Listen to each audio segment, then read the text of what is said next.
Hi, it's the afternoon of Thursday, the 1st of August 2024, and this morning, was day 8 of the inquest into the death of Maeve Boothby-O'Neill. And this morning we heard from Maeve's parents, Sarah Boothby and Mr. O'Neill. It was quite a moving morning. I'm going to be reading some notes I've put together because I'm having a not great ME day myself. I don't trust that my brain's going to work. It's not working properly. So sorry in advance if I say anything that's difficult to follow. But I think I'm also struggling because there are some things that I just find so sad and quite upsetting. And I think, so apologies in advance if I repeatedly get emotional, because that also happens much more when I'm really tired.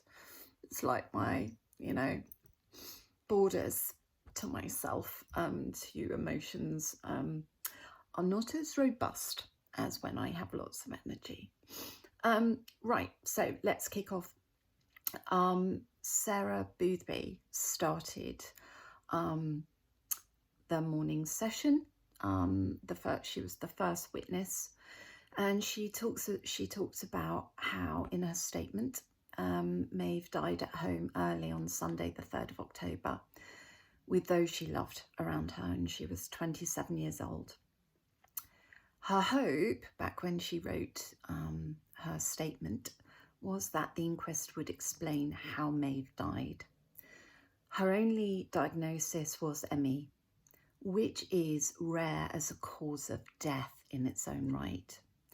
More usual, so wrote and so said Sarah Boothby this morning, is malnutrition as a cause of death in severe ME sufferers, and that was the case with Maeve. So Maeve's medical history was articulated as follows by Sarah. Maeve's illness, she said, was never explained. Maeve was a robust child.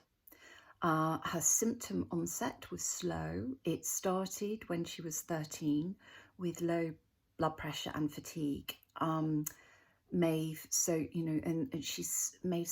to lose things bit by bit. So first of all, she gave up PE. Exercise was challenging. She saw a paediatrician who said nothing was wrong with her. It was all in her mind, and Maeve was referred to a psychologist. Meanwhile, Maeve cut down on all extracurricular activities and gave up her hobbies. She managed to attend school, but on a reduced timetable. And despite all that, I know, she came out as an A star A-level student. So, I mean, kudos to her, right? She was diagnosed with CFS at hospital in Bristol in 2011, age 17. She had no other diagnoses. By 18, she had become too unwell to leave home. Maeve's cognitive ability was unusually never impaired, and that really is quite unusual. I mean, in fact, I'm pretty sure cognitive impairment, going from my flawed memory as an ME sufferer whose cognitive impairment is frequently a thing, I'm pretty sure it's one of the 4, key fundamental symptoms to having ME. Most ME CFS sufferers have some kind of cognitive impairment. Most commonly, that's a foggy brain, and that's certainly something I had in the early years. But I don't have that anymore. Just issues with memory and capacity to concentrate. But this isn't about me. Sorry. Back to Maeve and Sarah Boothby. So Sarah talked about how she and Maeve would think of of living with ME in the same way as perhaps you'd think about the British weather. So you can't predict if you're going to be symptomatic or not. If you do something when symptomatic, she says, it is guaranteed to make you worse. And I totally, as an ME sufferer myself, totally go with that. You can't predict when you're going to be okay. And I think this is something that people generally find really, really difficult to grasp. And another reason people find it really hard to believe, because how can an ME sufferer be okay one day, or sort of okay, and unable to get out of bed the next day? And that can be really hard for people to understand. And I completely get why they struggle with that, because I struggle living with it. And clearly it's something that Maeve and her mum experienced relative to Maeve's condition. So in that sense, I love their analogy of the weather. They didn't say British weather, they just said weather, but British weather is so unpredictable, and you can move through so many kind of seasons in one day, and that's absolutely so ME CFS sufferers experience. It is, and it's not in our heads. So Sarah spoke about how the historical pattern of Maeve's condition was that she would plateau, then something would come along that was demanding and she would decline. Then she'd plateau again. Then something would happen and she'd decline. So Maeve's experience with this condition as its severity grew was all about plateaus and relapses, and there really were negligible or no remissions, no sort of moments of improvement, of restored energy. Sarah Boothby went on to say, we now know this is very typical, especially in women sufferers, apparently. I didn't know that. Now, this pattern, and this is something I spoke about in my last video responding to day 5. This pattern does not follow the same pattern in the kind of normal rehabilitative response that we see in people that don't have ME. So in normal people, that is people who don't have ME CFS, so for example, you know, if you stress a muscle, if you stress your system, in metabolically normal people, right, people with normal energy functioning, then their systems will respond by getting stronger, right? That's absolutely not what happens with a person with ME CFS. The worst thing you can do is to stress their system. All that causes is a relapse. And there are lots of reasons for that I don't have a brain to go into right now, but these reasons are known. They're known within general kind of, you know, ME CFS research. So Sarah Boothby said, it's like if asking an ME CFS sufferer to kind of push their envelope, right, to stress their system. She said it's like asking someone to rehabilitate when they're in the middle of the disease. And then she said only really the people who live with it know that. So she went on to talk about the terrible impact that Maeve's ME had on integrating socially. And this really resonated with me. I only have mild to moderate ME. I swing between the two. I've had days and weeks of lying in bed and not really being able to get out of it. But I've always been lucky enough that if I've stayed within my energy envelope and I've taken vitamins and minerals and all the other things and have really taken care of myself, then in time, very slowly, I've managed to get myself back up to almost like, well, mild symptoms where I can be up and about and functioning sort of okay. But even I, with those symptoms, have given up friendships along the way, and I don't go out and socialise anymore. Can't remember the last time I went out and socialised with mates at a pub, you know, or anything like that, because you sort of, you get to the point where you make arrangements and then you're cancelling more often than you follow through. So in the end, you kind of, and you feel rubbish about doing that. So you end up cancelling or just not arranging in the first place.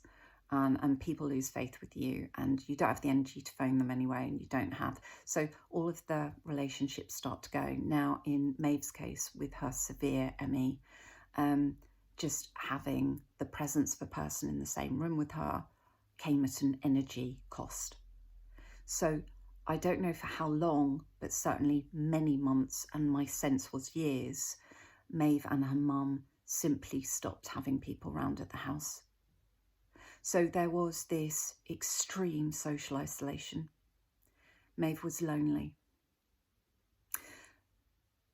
Mr. O'Neill later talks about how there's a passage in one of her stories, because Maeve would write about a character's experience of loneliness, a character who was suffering the loss of loved ones, and also the loss of her former self. And that's something that's not really talked about in ME CFS, but that's really, really, really significant, is you grieve who you once were, who you know you can't be again. So listening to that was pretty hard. So Maeve found herself, Sarah Boothby went on to say, without any medical expertise or support to draw upon. Maeve taught herself everything she could about ME, and this is really common. ME CFS sufferers have to educate themselves because, and usually if they're in a room with a medical professional, usually they're the expert in the room, all right? Not that those medical experts necessarily recognise that. And Sarah Boothby said that Maeve followed all advice available that she could find. She took care of herself. Despite this, she could not achieve the level of rest she needed to gradually recover. Sarah Boothby spoke about how every hospital admission made Maeve worse, exacerbated her symptoms. But the test results, surprise, surprise, kept coming back normal. The blood test, the urine test, you know, any kind of scans or anything, everything came back normal. So it must be in her head, right? Interestingly, multiple sclerosis also saw disbelief in the medical profession for years and years and years. So until they found the cause and came up with, you know, protocol of treatments, MS sufferers who ends up in wheelchairs were deemed hysterical, and it was in their heads. And surprise, surprise, the same thing is happening for ME CFS sufferers.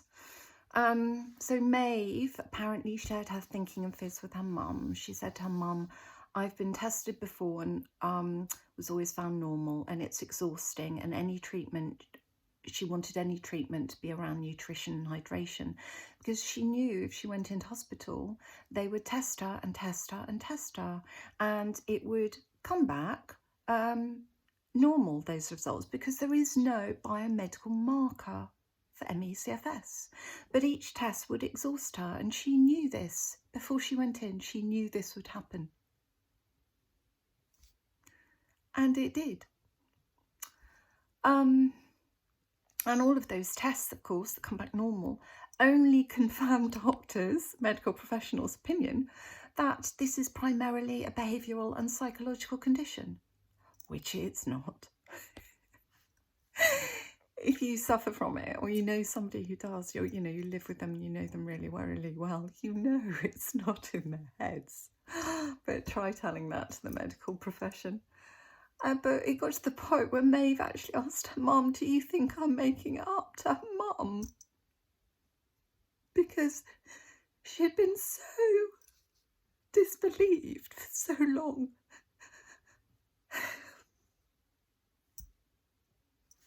Anyway, Maeve became weaker and weaker, and by the end she was doubly incontinent. She experienced intense pain in her limbs.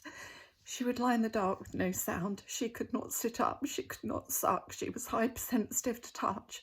And at the end, she wanted nothing. She wanted nothing more than to be held. But she was dying. But she couldn't bear the sensation because she had become hypersensitive to all stimuli. So even then, she was alone. So, particular failings in Sarah's view. I agree with everything she said, and I've engaged with half of the inquest, so I haven't engaged with it all.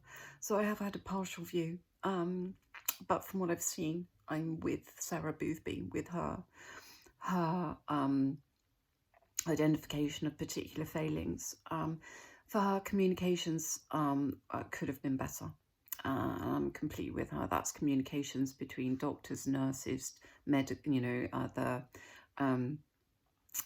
multidisciplinary teams, and also the medical profession, social workers' communications with Maeve and her mum. All of that could have been so much better.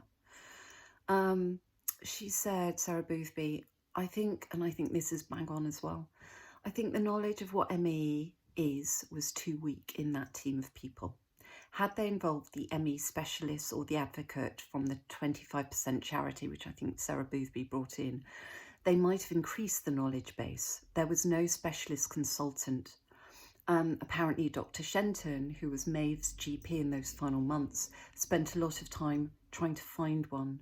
And Sarah Boothby reported how she rang Plymouth to see if they had anyone who could advise, but there was a complete absence of expertise.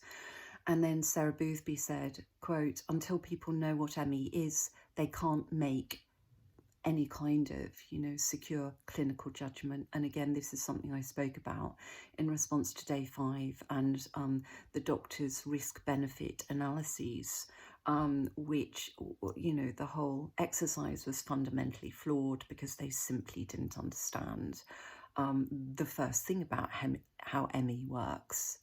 They didn't even have a superficial understanding as far as I could tell. Sarah Boothby also suggested that much more planning was needed. So Maeve was in a starvation state in those final months. And without understanding, for example, what anaerobic threshold means in the context of starvation, the doctors simply couldn't act. So during that third admission, Sarah Boothby spoke about how difficult it was for Maeve. She was deteriorating on the ward again. No one really seemed to understand that any activity beyond her NG envelope was the equivalent of graded exercise therapy, which has been discounted as one of the treatments sort of offered, presented by the discredited PACE trial. Interestingly, that PACE trial, I've subsequently discovered, is used as a how not to do a research project at other university medical schools around the world. It's that bad. It was that bad. So they wanted Maeve to practice sitting up to be sure she could take the NG, the nasogastric tube. Maeve said, I am not doing graded exercise therapy for the tube. And they didn't understand that, I gather. So building tolerance, what they wanted to do in getting her to practice sitting at a 30 degree incline, they wanted her to build her tolerance, and they simply didn't understand that building tolerance is not a thing with somebody with ME. Trying to build tolerance to build strength or stamina will only make a severe ME sufferer worse. It might not seem like graded exercise therapy, but it absolutely is. The endless conversation about building a tolerance led to kind of phrases like from the doctors, I know you think this is not possible, or I know you're afraid of this, or it's in your mind. But she wasn't faking. It wasn't in her mind. There was also a systematic failure that comes through apparently in the nurse's notes of them grasping that when she was lying there with her eyes shut, she wasn't asleep. She was perfectly conscious. She just couldn't take the sight stimulation. But apparently the nurse's notes repeatedly said that they left her alone because she was asleep. So what was the cause of Maeve's ME? And this sort of, and obviously no one knows for sure, but Mr. O'Neill asked Sarah Boothby to really speak to a diary entry of Maeve's from 2007 when she was 12, I think. And Sarah Boothby said, we both had a viral infection in 2007, possibly, and one that Sarah recovered fully from, but then Maeve got it. And she complained about this virus, the dragging on. But she kind of pushed through it. She had a wedding to go to. She had an audition she wanted to do. But yeah, about 3 weeks later or so, Maeve starts recording that she's very tired every single day. And also Sarah Boothby remarked how Maeve had marked that page in her diary. Yeah, so, and part of the reason that resonated with me is that I quite recently read back my diary entry from when I came down with ME. And it took me a couple of weeks to clock that things really weren't right, that I wasn't recovering in the way that I had always managed to recover from viruses before. Anyway, then Mr. O'Neill gave his statement and then answered questions. And he made some really articulate and really compelling points. He talked about how her ME kind of properly started when she was 13. So she'd become dizzy and fainted in cross country. And then he talked about how she decided not to go to university because she wanted to concentrate on getting well. But how along the way she'd encountered treatments that only ever made her worse, including that graded exercise therapy. He talked about how ME is commonly deemed a behavioural or psychological problem, and how this attitude is deeply rooted in the NHS despite growing evidence that it's physical. He remarks how Maeve would have been better off in the hands of the NHS if she'd had cancer. He talks about how in March 2021 they were both in hospital at the same time. He had leukemia. He talks about how his treatment was swift, successful and effective, unlike Maeve. He talked about how the doctor in charge of that first admission said, and this was contested because apparently the doctor concerned denied this. All right, I wasn't at that at the inquest that day. So this statement has been contested. But Mr. O'Neill in the inquest today said that this doctor had said nothing can be done for her. That's for Maeve. Sarah Boothby was told to prepare for the worst.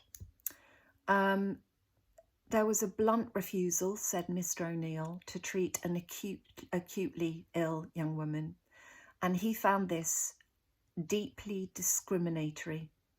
He said if she had had other diagnoses, she would have been treated differently. He talks about how Maeve faced up to the fact she was going to die, although she was angry about the way she'd been treated. She was desperate to live, but she didn't want to live in a life in the shadows in her bed. Now, as I've said, I've only for the last 7 years had mild to moderate ME. I'm angry about how I've been treated along the way. The best I've ever seen from a doctor is belief. The GP I see about my condition in, recent years, he believes me. And that's such a gift because most of the doctors I've encountered don't. So, Mr. O'Neill actually read out a second statement in addition to his statement.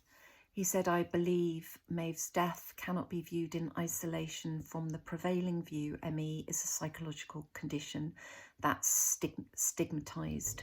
Its sufferers are deemed malingerers, or else parents are held responsible," all of which has been demonstrated in this inquest. As indicated in prior videos, Sarah Boothby was kind of investigated for Munchausen by proxy.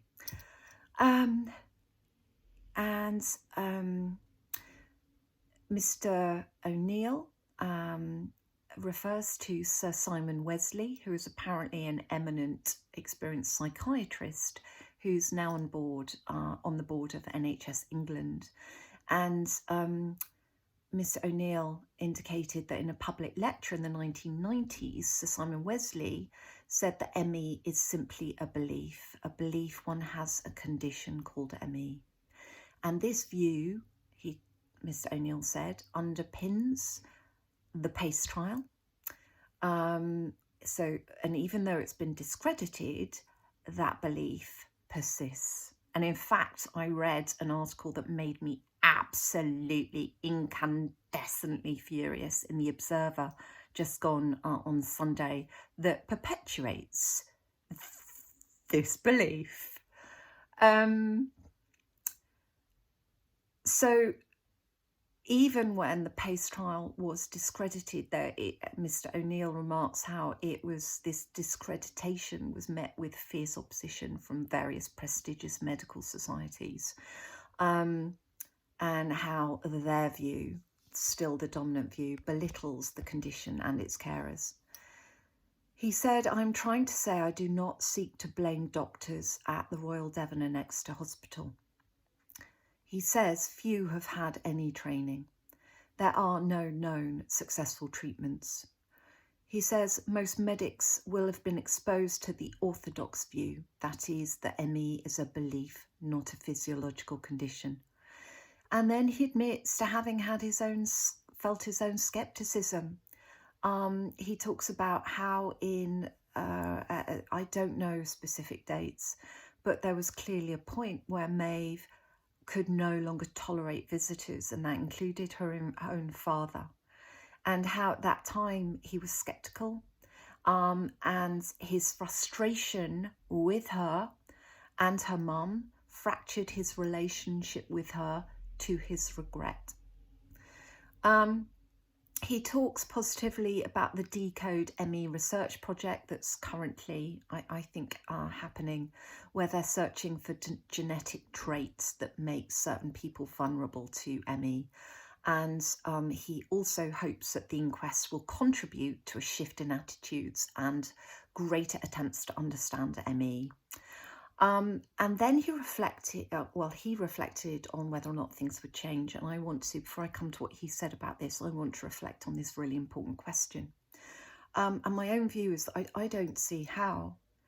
It seems to me that it's too ingrained in medical practice that doctors rely on medical tests and urine tests and scans and, treatment protocols and the rest of it to diagnose a health problem or a disease. So when these tests come back repeatedly normal, even in Maeve's case, when somebody has severe ME, you can see how on this kind of logic of trust the tests at all costs, how a doctor jumps to the conclusion that the problem isn't real, that it's in the sufferer's head, and or is arising from their behaviour.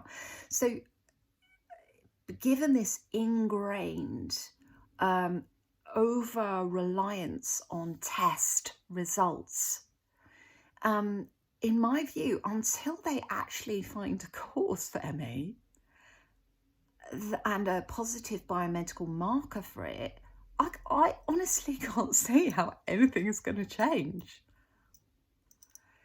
Which, brings us back to the question we need to find out. We need research. There are up to 750,000 people in the UK alone suffering from ME CFS symptoms, be that diagnosed as long COVID or ME/CFS. Also, another reason I think it's unlikely things are going to change in the short term.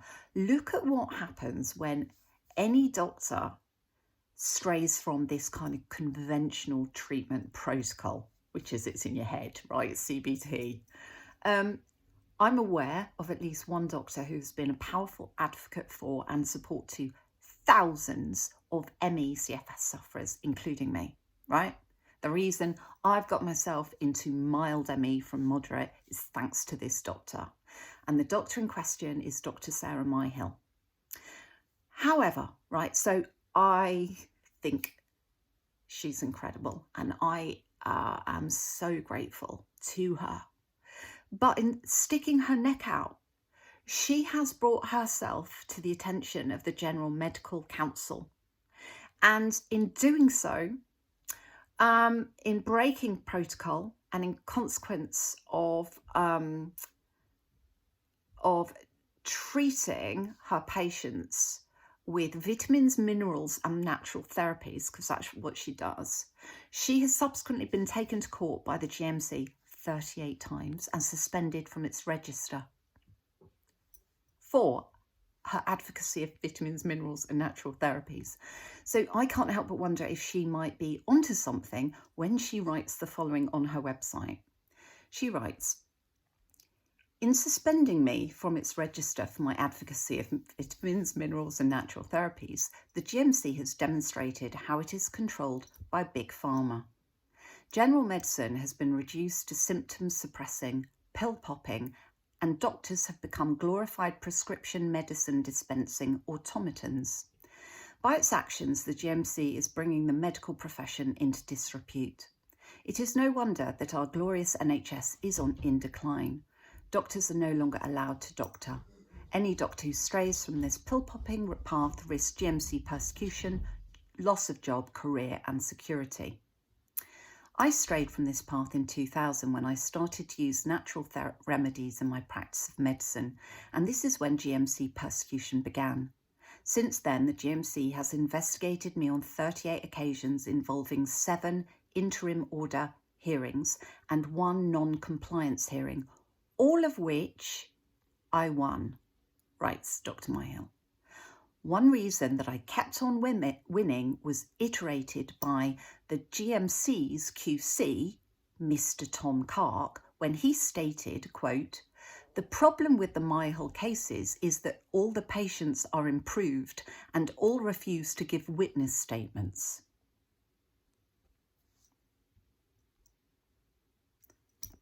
This is why I don't think anything's going to change.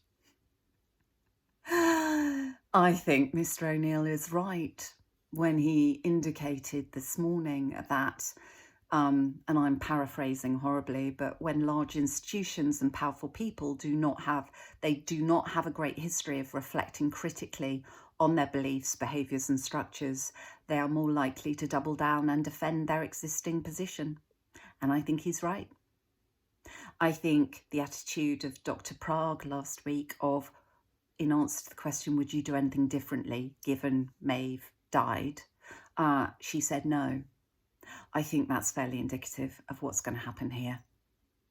I mean, there were other doctors like Dr. Patel who said he would absolutely revise in light of revised guidelines, and that medical practice is a continual process of reassessment. But not all doctors work that way or think that way. So until we get some research, really decent research into ME/CFS and long COVID, and until a cause or causes can be found, I just can't see anything changing. But we'll see, won't we? The coroner, it strikes me, has, over the last 8 days, and we have got one more morning tomorrow, done a really thoughtful, very thorough and humane job of this inquest. So I have trust in her, I really do, and I have trust in the conclusions she's going to draw. Whether or not those conclusions, whatever they might be, will be listened to, reflected upon and acted upon, well, that's another question.